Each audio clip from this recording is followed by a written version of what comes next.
مجھے معاف کر دیں، مجھ سے غلطی ہوگی، مجھے تو نہیں پتا تھا کہ آپ تو واقعی اچھے ہیں، آپ تو سچے ہیں۔ باہر آئے، لالچ پھر دل میں بڑی کہ 100 اونٹ، سرخ اونٹ ہے، ساری زندگی کھاتا رہوں گا۔ شاید یہ جادو کا اثر تھا کہ میرا گھوڑا زمین پہ دھنس گیا۔ اس نے پھر حملے کی کوشش کی، حضور نے پھر فرمایا یا ارض خذی فی، اس کو پکڑ لو۔ پھر زمین کے اندر دنس جاتا ہے اور پھر کہتا ہے کہ مجھے معاف کر دیں، میں صدقے جاؤں، کوئی ایک دفعہ وار کرے، کوئی 2 دفعہ وار کرے، ایک دفعہ معاف کر دیں، 2 دفعہ معاف کر دیں، جان لیوا جو ہے وار۔ ویسے دھوکے اور بات ہے، تلوار اٹھا کے جان لینے کے لیے کوئی وار کرے تو اسے معاف کرتے ہیں؟ نہیں نا معاف کرتے، اسے معاف کرنا ہی نہیں چاہیے۔ 2 دفعہ جان لینے کے لیے تلوار اٹھائی، تیسری دفعہ پھر کہا کہ میں تو میری زندگی سنور جائے گی، یہ مجھے لگتا ہے کہ کوئی جادو کا اثر تھا، پھر گھوڑا جو زمین میں دنس گیا۔ تو دوبارہ حملے کے لیے اٹھا، پھر دنس جاتا ہے، تو پھر کہتا ہے کہ یا رسول اللہ مجھے معاف کر دے۔ میرے نبی نے فرمایا تجھے 2 دفعہ پتا نہیں چلا کہ میں کون ہوں؟ میں سچا ہوں، میری شان کو تو نے دیکھا نہیں ہے کہ تو نے تلوار اٹھائی اور کس طرح سے زمین پہ دنسا۔ کہتا ہے کہ آقا غریب ہوں، مسکین ہوں، کھانے کے لیے مجھے کچھ ملتا نہیں ہے، تو مجھے یہ تھا کہ ساری زندگی میرا خاندان کھاتا رہے گا، اتنا بڑا انعام وہ جناب ابو جہل نے رکھا ہے، لالچ میں آ گیا۔ یا رسول اللہ میں غریب آدمی ہوں، مجھے معاف کر دیں۔ میرے نبی نے فرمایا جاؤ تجھے معاف کیا، جاؤ تجھے معاف کیا۔ حضور نے فرمایا تو نے اپنی غربت کا بتایا، تو میں نبوت کی نگاہ تو دیکھ رہی ہے کہ ایک وقت ایسا آئے گا سراقا، ایک ایسا وقت آئے گا سراقا کہ جو کسرا کا ایران کا سب سے بڑا بادشاہ ہے، اس کے جو سب سے موٹے سونے کے کنگن ہیں، نبوت کی نگاہ وہ تیرے بازوؤں میں دیکھ رہی ہے، انعام دے دیا۔ وہ فرمایا تو نے غربت کا بتایا، نبوت کی نگاہ یہ دیکھ رہی ہے کہ کسرا کے بادشاہ کے جو سونے کے کنگن ہیں، ایک وقت آئے گا کہ میں تیرے بازوؤں میں دیکھ رہا ہوں۔ وقت گزرتا گیا، اتنا بڑا انعام، اپنے جانی دشمن کو خوشخبری سنائی، اتنا بڑا انعام۔ ابو بکر صدیق رضی اللہ تعالی عنہ کا وقت گزر گیا، عمر فاروق کا وقت آیا، تو آپ کے دور میں ایران فتح ہوا۔ جب عمر فاروق رضی، اس وقت سراقہ بن مالک بوڑھے ہو چکے تھے، کمر جھک چکی تھی۔ ایک وقت ایسا تاریخ کی کتابوں میں آتا ہے کہ ایک وقت آیا کہ گھر والوں نے ان کے پاس بیٹھ کے پوچھا کہ کوئی وصیت ہے تو کر دیں، آپ کا آخری وقت ہے۔ تو آپ نے فرمایا موت مجھے کبھی مار نہیں سکتی جب تک میرے ہاتھوں میں سونے کے کنگن نہ آ جائیں۔ بالکل وصیت کے لیے بیٹھے، جس طرح ہمارے معاشرے کے اندر کوئی بوڑھے بندے کی جان نہ نکل رہی ہے، اس کہتے ہیں سورہ یاسین کی تلاوت کرو تو آسانی ہو جائے گی۔ ہم نے یہ قرآن کو رکھا ہی زندگی اور موت کے لیے، بس مرنے کے لیے اور کل کے لیے۔ قرآن بہترین رہنمائی کرتا ہے انسان زندگی کے ہر ایک پہلو میں۔ قرآن سے آپ سبق لے سکتے ہیں، رہنمائی لے سکتے ہیں، لیکن بدقسمتی یہ ہے کہ ہم نے قرآن کو بس موت کی آسانی کے لیے سمجھ رکھا ہے کہ یہی ہے صرف۔ قرآن میں ہو غوطہ زن اے مرد مسلمان، اللہ کرے تجھ کو عطا جدت کردار۔ کبھی قرآن میں غوطہ زن ہو کے دیکھیں کہ کیا کیا ملتا ہے۔ ہم نے بس اس کو محصور کر دیا ان کاموں کے لیے۔ تو وصیت کرنے کے لیے آئے یا ہمیں کچھ بتا دیں کہ آپ کا آخری وقت ہے، تو آپ نے کہا کہ میں نہیں مرتا جب تک میں سونے کی کنگن نہ پہنوں، میں ٹھیک ہو جاؤں گا۔ آپ نہ پریشان ہوں، اپنے گھر والوں کو کہتے ہیں میں ٹھیک ہو جاؤں گا، میں نے اپنے نبی کی زبان سے سنا تھا کہ سراقہ تو اس وقت تک نہیں مرے گا جب تک تیرے ہونٹوں، جب تک تیرے ہاتھوں میں سونے کے کنگن نہ آ جائیں، تو میں نہیں مروں گا۔ عمر فاروق کا وقت آیا، مدین فتح ہوا، ایران فتح ہوا، لسٹ آئی آپ کے پاس، فہرست آئی آپ کے پاس، جو سارے کا سارا مال تھا ایران جب فتح ہوا، بہت بڑے بادشاہ رہا کرتے تھے اس وقت۔ ایک بڑی دلچسپ بات میں نے پڑھی، 1 ایکڑ لمبائی چوڑائی ایک قلین تھا، وہ بھی غنیمت کے مال میں آیا۔ 1 ایکڑ 2.5 من سونے کا تاج جو زنجیروں کے ساتھ ادھر ادھر اوپر سے بندھا ہوا تھا، اور بادشاہ جب وہ بیٹھتا تھا تو وہ اس کے اوپر وہ اس طرح کی ڈائریکشن کرسی بنی ہوئی تھی کہ اس کے سر کے اوپر وہ 2.5 من سونے کا تاج آتا۔ ایسے ایسے بادشاہ گزرے ہیں۔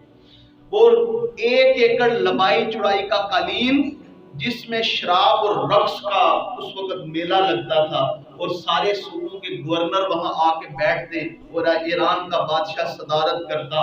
جب وہ ہوا تو عمر کہتے ہیں کہ اس قالین کا کیا کریں، اتنا وہ قیمتی قالین تھا۔ تو کہا گیا کہ یہ قالین ایک یاد کے لیے رکھ لیتے ہیں، بڑا قیمتی ہے۔ تو حضرت علی کہتے ہیں نہیں، اس کو نہیں رکھیں گے، کیونکہ اس کی یاد ظلم کے ساتھ وابستہ ہو گئی ہے۔ زیادتی ہوا کرتی تھی، ظلم ہوا کرتا تھا اس قالین کے اوپر بیٹھ کے، اس کو ٹکڑے کرو۔ ٹکڑے کر کے دیے گیا، تو جس کو ایک ٹکڑا اس قالین کا ملا، کہتے ہیں 30,000 درہم ایک ٹکڑے کے اس بندے کو ملے، اتنا مہنگا قالین ہوا کرتا تھا۔ بتانے کا مقصد یہ ہے کہ اتنے بڑے بڑے بادشاہ گزرے ہیں، اس کے سونے کے کنگن۔ فہرست آئی عمر فاروق رضی اللہ تعالی عنہ کے پاس، فہرست آئی تو دیکھا، ساری لسٹ پڑھی تو اس میں کنگن کوئی نہیں۔ یہ نہیں کہ اس نے لکھنے والے نے کلیریکل مسٹیک تھی، یہ نہیں کہ بددیانتی تھی، وہ کلیریکل مسٹیک تھی، وہ رہ گیا تھا، مال تھا لیکن لکھنا بھول گئے۔ آپ نے فرمایا دوبارہ دیکھو۔ یا امیر المومنین ہم نے تو دیکھا ہے، فرمایا دوبارہ دیکھو، یہ ہو نہیں سکتا۔ ابو بکر صدیق نے جاتے وقت یہ کہا تھا کہ جب عمر تم نے ایران فتح کرنا ہے تو اس کے بادشاہ کے کنگن سراقہ بن مالک کو پہنانے ہیں۔ ساری فہرست میں سراقہ بن مالک کے لیے کنگن نہیں ملے، دوبارہ دیکھو۔ جب دوبارہ آرڈر ہوئے تو وہ کنگن کہیں تھے، کٹولا سونے کے کنگن جب مل جاتے ہیں تو آپ فرماتے ہیں بلاؤ سراقہ بن مالک کو۔ ایک صحابی نے اس طرف پکڑا، ایک صحابی نے دوسری طرف پکڑا، تو بازو ان کے کندھوں پہ رکھ کے، اتنے بوڑھے ہو چکے تھے، بزرگ ہو چکے تھے، آئے۔ وہ عمر فاروق ایک صحابی کی انگلی پہ سونے کی انگوٹھی دیکھی تو فرمایا اس کی انگلی کاٹ ڈالو۔ کیوں؟ میرے نبی نے مرد کے لیے سونا حرام قرار دیا ہے، اس نے سونا کیوں پہنا ہے؟ اتنے سخت شریعت کے قانون کے اوپر اتنی پابندی کرواتے وہ عمر، جو لوگ ڈرتے کہ عمر نے دیکھ لیا کسی مرد نے سونا پہنا تو ہاتھ کاٹ ڈالیں گے، اسی عمر فاروق نے سونے کے کنگن سراقہ بن مالک کو بلا کے اس کے ہاتھوں پہ ڈال دیے۔ کسی نے پوچھا کہ امیر المومنین شریعت کا مسئلہ ہے کہ مرد سونا نہیں پہن سکتا، آپ نے فرمایا شریعت کا حکم ایک طرف، یہ میرے نبی کا حکم تھا کہ سراقہ بن مالک سونے کے کنگن پہنے، میرے نبی کا حکم ہے۔ اور جہاں نبی فرما دیتے ہیں شریعت کے قانون پیچھے رہ جاتے ہیں اور پہنے گی۔ یہ تک ہجرت جو ابو بکر صدیق کا ساتھ تھے، اور یہ میں نے اس میں سے ہجرت کا ایک واقعہ سنایا۔ حضرت علی رضی اللہ تعالیٰ عنہ کے بھائی تھے، ان کا نام تھا عقیل، جعفر بن تیار بھائی تھے، وہ مشہور تھے، آپ نے سنا ہے۔ حضرت عقیل حضرت علی کے بھائی تھے، اسلام قبول کیا، حضور نے فرمایا مجھے دگنی خوشی ہوئی ہے، ایک تو میرا بھائی ہے مسلمان ہو گیا اور دوسرا میرا صحابی بن گیا، مجھے تیری دگنی خوشی ہوئی تیرے اسلام قبول کرنے کی۔ اسلام قبول کیا تو چھوٹے تھے حضرت عقیل رضی اللہ تعالی عنہ، دل کرتا تھا کہ ابو بکر صدیق سے پہل کروں، سواری تیار کریں، سب سے پہلے ابو بکر صدیق، یا رسول اللہ آج سواری تیار ہے، فاطمہ کی شادی کرنی ہے، سب سے پہلے ابو بکر صدیق، یا رسول اللہ میرے پاس یہ ہے، غزوہ تبوک کا موقع ہے، سارا کچھ سب سے پہلے ابو بکر صدیق نے پیش کر دیا۔ حضرت عقیل کہتے تھے میں رشتہ دار بھی ہوں، میں خون رسول بھی ہوں، جو حکم ہوتا ہے ابو بکر صدیق پہلے آ جاتا ہے۔ ایک روایت میں نے پڑھی کہ جمعہ کا دن تھا، دیکھا کہ ابو بکر صدیق رضی اللہ تعالی عنہ پہلی صف میں بیٹھے ہیں۔ کہاں بیٹھے ہیں؟ خدارا جو پہلے آ جائے پہلی صف میں آ کے بیٹھا ہے۔ صحیح بات ہے، یہ مسئلہ ہے۔ ہاں جو اینڈ پہ آتا ہے اس کو کوئی حق نہیں کہ وہ اینڈ پہ آ کے لوگوں کی گردنوں کو پھلانگ کے آگے آئے، وہ غلط ہے۔ لیکن جو پہلے آتے ہیں پہلے آ کے بیٹھا کریں، سپیس جو جگہ ہے اس کو خالی جو ہے نا اس کو پر کیا کریں، یہ مہربانی کیا کریں۔ حضرت ابو بکر صدیق یقین کریں مقام اور مرتبہ دیکھیں، پہلی صف میں پتہ کیوں آ کے بیٹھتے تھے؟ بڑی جلدی مسجد میں آ کے پہلے مسجد کی صفائی کرتے تھے اور پھر مسجد کی پہلی صف میں آ کے بیٹھ جاتے تھے۔ اللہ اکبر، بیٹھے پہلی صف میں، حضرت عقیل نے کھڑا کر دیا، کہا کہ حالانکہ آپ یہ کر نہیں سکتے، جو پہلے آ کے بیٹھ گیا اسے اٹھا نہیں سکتا، بڑے سے بڑا مال میں بھی زیادہ ہو یا عمر میں بھی زیادہ ہو، اسے اٹھا نہیں آپ سکتے، یہ اس کا مسجد میں جو آ گیا ہے اس کا تقدس ہے، جہاں بیٹھ گیا اس کی عزت اور رسپیکٹ اس کو دین دیتا ہے۔ بے شک غریب ہے، مال میں غریب ہے، عمر میں اس سے کمزور ہے، آ کے پہلے بیٹھ گیا اسے کوئی اٹھا نہیں سکتا، شریعت کا مسئلہ ہے۔ حضرت عقیل تھے، اٹھایا، کہا کہ پیچھے جائیں، میں نے یہاں بیٹھنا ہے۔ پہلی دوسری تیسری نہیں، ساتویں صف میں حضرت عقیل نے ابو بکر صدیق کو جا کے بٹھایا۔ حضرت ابو بکر صدیق کہتے ہیں کہ اے خون رسول یہاں خوش ہے میں بیٹھ جاؤں؟ آپ نے فرمایا ہاں ادھر بیٹھ جاؤ۔ جمعہ کی نماز کمپلیٹ ہوتی ہے تو علی رضی اللہ تعالیٰ عنہ حضور کے پاس جاتے ہیں، کہتے ہیں کہ یا رسول اللہ عقیل کو بلا کے سمجھایا کرے، ابو بکر صدیق سے الجھتا ہے، یہ اس کو نہیں پتا کہ ابو بکر صدیق کا مقام کیا ہے۔ کیا کہا؟